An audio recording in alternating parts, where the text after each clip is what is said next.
जहाँ तक लॉकडाउन का सवाल है, कोरोना महामारी जब देश में तेजी से फैलने लगा, विदेश में फैल चुका था, देश में फैलने लगा, तो लॉकडाउन हुआ। मोदी जी ने किया, अच्छा काम किया, हम उनकी प्रशंसा करते हैं। लेकिन उत्तर प्रदेश के मुख्यमंत्री माननीय योगी जी ने संबोधन में, लॉकडाउन के प्रारंभ में ही संबोधन किया प्रदेश की जनता के नाम, तो उन्होंने वीकर सेक्शन का नाम लिया, मजदूरों का नाम लिया, प्रदेश के कमजोर वर्ग का नाम लिया, लेकिन वकीलों का नाम नहीं लिया, भूल गए। यह बहुत कष्टप्रद है। अधिवक्ता हमारे चालक उत्तर प्रदेश के हैं, पढ़ा लिखा मेरा समाज है, दिहाड़ी वाला है, रोज कुआं खोदो रोज पानी पीने वाला है, उन्होंने नाम नहीं लिया। तो मजबूर होकर बताए चेयरमैन अधिवक्ता हित में मैंने माननीय योगी जी को लिखा कि कम से कम 50 करोड़ रुपया दिया जाए सरकार के द्वारा, तो जिससे कि मैं प्रदेश के निडी अधिवक्ता, जरूरतमंद अधिवक्ता, कमजोर अधिवक्ता, बीमार अधिवक्ता, असहाय अधिवक्ता को आर्थिक मदद दिया जा सके। नहीं दिया मोदी जी ने, योगी जी ने, तो मैंने मोदी जी, माननीय प्रधानमंत्री जी, जो कि बनारस के एमपी भी हैं, प्रदेश के प्रधानमंत्री भी हैं, हमने उनको भी लेटर लिखा, बताओ चेयरमैन कि माननीय प्रधानमंत्री जी दुनिया का सहयोग कर रहे हैं, बड़ा बड़ा काम देश में कर रहे हैं, दो का काम हो रहा है, सड़क का काम हो रहा है, सब काम हो रहा है, लेकिन वकीलों के बारे में आप सोचिए, और कम से कम 50 करोड़ रुपया अगर श्रीमान जी दे देंगे भारत सरकार की तरफ से, तो अधिवक्ता समाज का हित हो जाएगा। आंसू पोंछने के लिए कुछ उनको दे दिया जाएगा, लेकिन माननीय प्रधानमंत्री की तरफ से भी 1 रुपया भी नहीं मिला।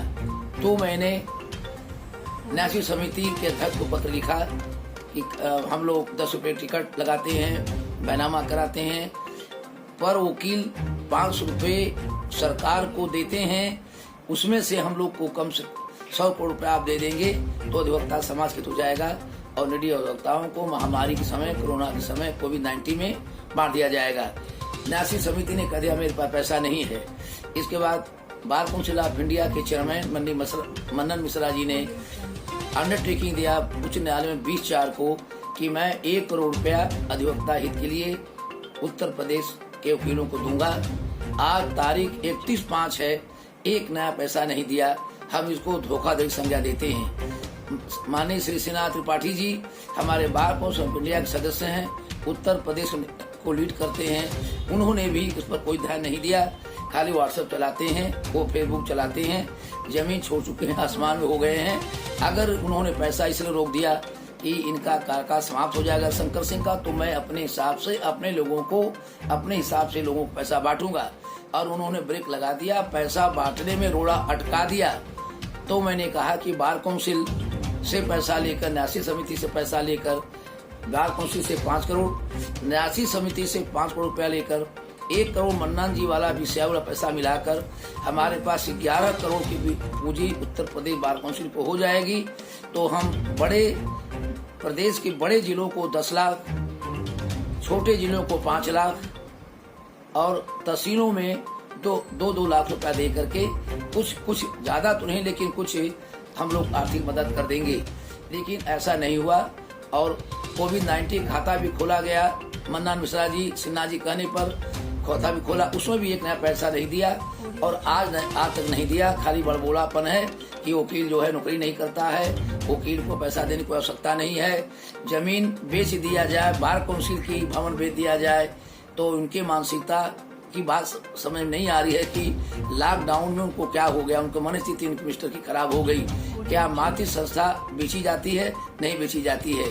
आज के डेट में ये साजिश करके हमको रामजीत यादव को अपॉइंटमेंट कर दिया, क्या कर दिया, लीगल हमने काम किया। रामजीत यादव 3 साल से सस्पेंड थे, और 6 महीने से ऊपर नियम के अनुसार हमको रखने का कोई अधिकार नहीं है।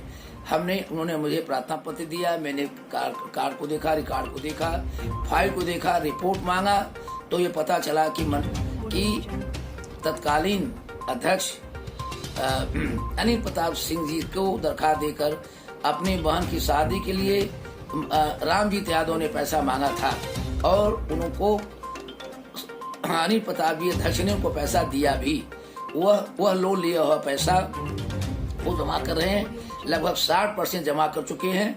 बकिया जमा करने के लिए भी उन्होंने प्रार्थना पत्र दिया है कि हम दे देंगे।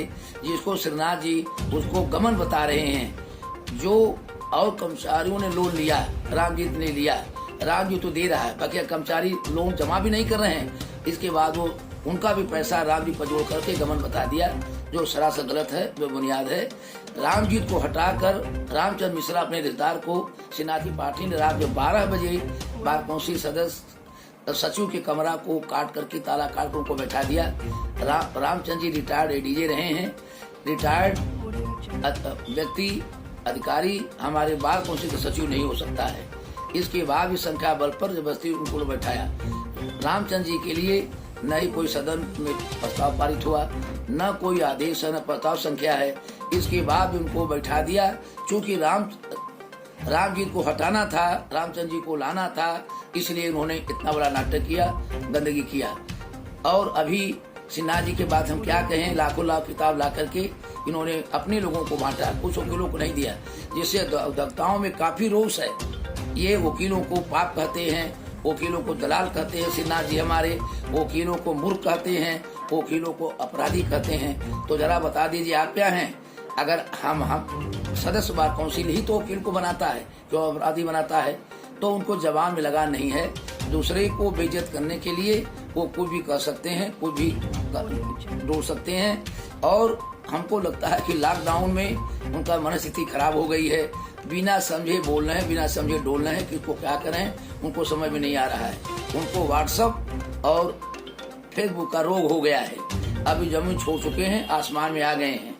अभी हमको आदेश, अभी हमने न्याय पाने के लिए गए हैं सुप्रीम कोर्ट, हाई कोर्ट जाएंगे। अगर न्याय मिलेगा हमको तो अधिवक्ताओं को पुनः हमारी प्रयास जारी है। अधिवक्ताओं को हम आर्थिक सहायता दिलाने के लिए पीछे न रहेंगे। अधिवक्ता सेवक हूँ, हमेशा अधिवक्ता के हित में तत्पर रहता हूँ और आज के डेट में भी हूँ। कुछ न कुछ अधिवक्ताओं को जरूर मिलेगा।